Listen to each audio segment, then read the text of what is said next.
Assalamu alaikum wa rahmatullahi ta'ala wa barakatuh. So barkanku da sake zuwa ajin koyon lissafi. So a previous class mun yi magana akan product rule. So yau muna son mu magana akan quotient rule. Product rule ne na multiplication, multiplying din nambobi guda biyu. Shi kuma wannan yadda kuke ganin sa rule ne na division.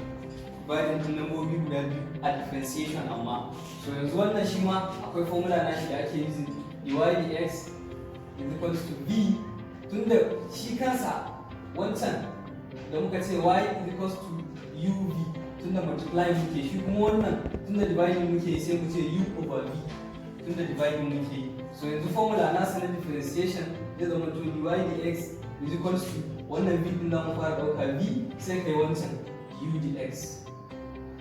shi kuma wannan minus ne wancan plus ne, kaga minus sannan sai ka sa u kuma yanzu u sannan sai kai wannan v dx all over v square. So wannan shine formula na quotient rule na division ne. So bari mu solve wannan question na farko. Kaga wannan shine u din, wannan shine v din. U is equals to x plus 5 sannan kuma v is equals to 2x squared plus 3x minus 1. So yanzu nan za mu yi u dx is equals to, kaga nan kuma kai 1 times 1 kaga zai ba mu 1 x raised to the power of wannan power shi ma 1 ne, kaga muna da 1 minus 1 kenan, constant kuma ya zama 0. So du dx namu is equals to nan 1 minus 1 kaga zai ba mu 0, sannan duk wani number da yake da power 0 kaga 1 ne, 1 times wannan 1 din kaga zai ba mu 1. To mun gama da shi sai mu zo dv dx is equals to nan 2 times 2 kaga zai ba mu 4 x raised to the power of 2 nan sai mu minus 1 plus nan 3 times 1 kaga zai ba mu 3x raised to the power of wannan power tun da 1 ne kaga sai mu yi 1 minus 1, wannan constant kuma ya zama 0. So nan dv dx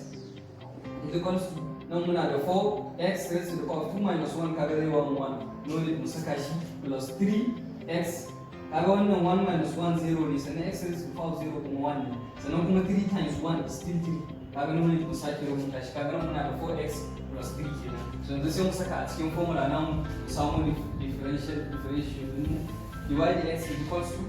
v, sai mu dauko v namu gashi nan 2x squared plus 3x minus 1,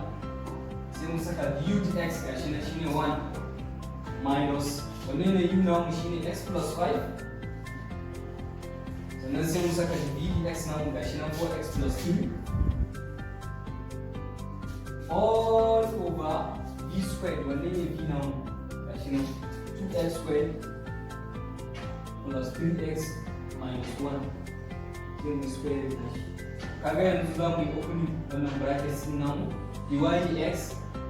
is equals to, yanzu wannan muka yi multiply by 1 duka zai sake ba mu abu ɗaya, 2x squared times 1 2x squared 3x times 1 kaga 3x squared, kaga abu ɗaya zai sake ba mu 2x squared plus 3x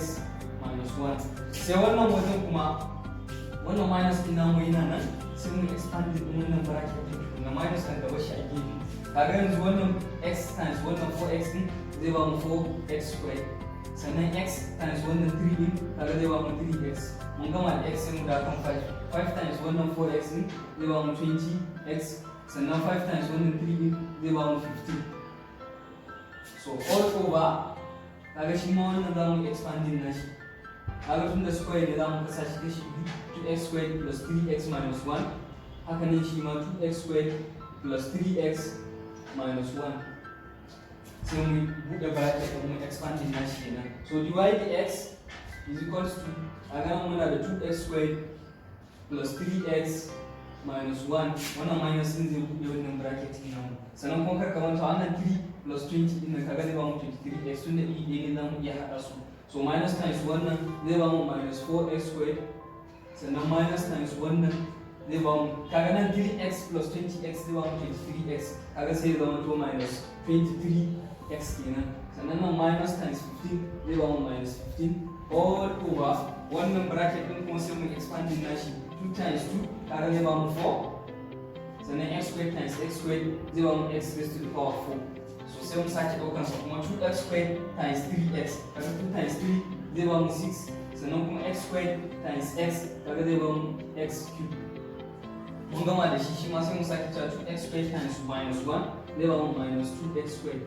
so mun gama da 2x square sai mu da kan 3x. 3x times 2x square kaga 3 times 2 zai ba mu 6, sannan x square times x zai ba mu x cube, sannan 3x times 3x kaga 3 times 3 zai ba mu 9, sannan x times x kuma zai ba mu x square, sannan 3x times minus 1 kaga zai ba mu minus 3x, kaga shi ma 3x mun gama da shi, saura wannan minus 1 ɗin, minus 1 times minus 2x square zai ba mu minus 2x square, sannan kuma minus 1 times 3x ɗin nan zai ba mu minus 3x, sannan kuma minus 1 times minus 1 kaga minus times minus zai ba mu plus, sannan kuma 1 times 1 zai ba mu 1. So wannan sai mu yi arranging nasu ma haɗa su shi ne zai ba mu answer mu. Kaga divide x is equal to, kaga nan yanzu 2x squared minus 4x squared kaga zai ba mu minus 2x squared, sannan nan 3x minus 23x kaga zai ba mu minus 20x, sannan nan minus 1 minus 15 kaga zai ba mu minus 16 all over. Haka shi ma wannan kasan sai mu arrange nashi 4x raised to the power 4 babu wani wanda yake da raised to the power 4 kaga sai mu saka shi 4x raised to the power 4. Masu raised to the power 3 kaga su ma sai mu haɗa su waje ɗaya 6x cube plus 6x cube kaga zai ba mu 12x cube,